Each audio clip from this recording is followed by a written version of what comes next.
Political science scholar at the University of Namibia, Vivirwapi Omega Shirimuye, has provided his analysis of Namibia's 2025-2026 budget. Looking at the national budget from a political scholar's point of view, seemed beyond 35 from a prosperous future. You have key strengths like economic growth. GDP is projected at 4.5 in 2025, 4.7 in 2026, driven by mining, agriculture, and tax relief. Efforts to diversify beyond diamonds are notable. You have social and infrastructure spending, education 24.8, health 12.3, youth programs 1.3 are prioritized. But 22.6 boost infrastructure, 12.8 aims to unlock long-term growth. We have reforms like VAT on digital service, e-voicing, and procurement overhauls to aim to curb fraud and inefficiencies. Climate resilience, drought mitigation at the Nakatal Dam, and agriculture 2.6 address food security. You have weaknesses such as revenue pressures, debt burden, execution risk, social gaps, external vulnerabilities. Whereby social gaps, you have youth, employment lags, targeted solutions, and delayed inflation relief could widen inequality. In conclusion, I would say and argue that while the budget advances physical stability and social priorities, its success hinges on addressing revenue shortfalls, improving project execution, and preventing the economy from external shocks. Strengthening implementation and private sector collaboration will be key to realizing Namibia's prosperous future and vision.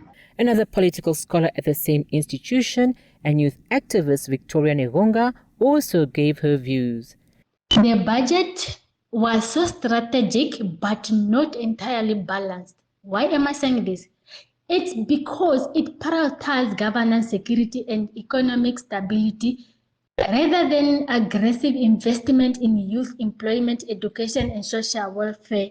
If it implements transparently and efficiently, it could support growth, but stronger provisions for job creation and economic resilience would make it fair for all Namibians.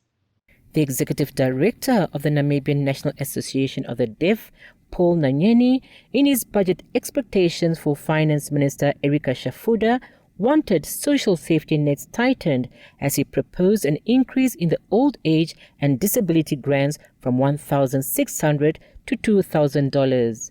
Nanyeni anticipated an increase in the old age grant as he says in most cases, elderly individuals provide care for their grandchildren left behind by destitute youth who are unable to support their offsprings. Furthermore, he states that it was a wish of the late President Hage Geingob to increase the grant to $3,000. He wants that promise fulfilled as per African tradition that the wishes of the deceased be respected. Nanyeni, however, remains optimistic that during the upcoming financial year, the minister will propose a substantial increase in the said grants. Tsomkwe-based farmer Watirwa Winakazoa also weighed in on the budget reaction, describing the budget as wonderful. I think it's one of the most fluid budgets that I ever listened to.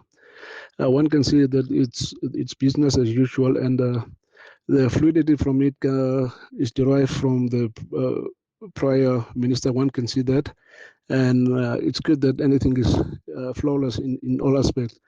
As I said before, that the budget speech or the budget that is to be tabled is always a guessing game, because you never know what's going to happen or what is the initiative that they are put forth. And from the development aspect of what I pertain to in the morning, I think we still have to wait and see during the midterm, and maybe they will come back and see that there are some places that need to be developed and need to be put into perspective. Yeah. Other than that, I think it's a wonderful budget. It's all encompassing, and I commend the minister for that. And let's see what's going to transpire from that, and we can have more views on that. Lakshya Tutole, NBC News, Windhoek.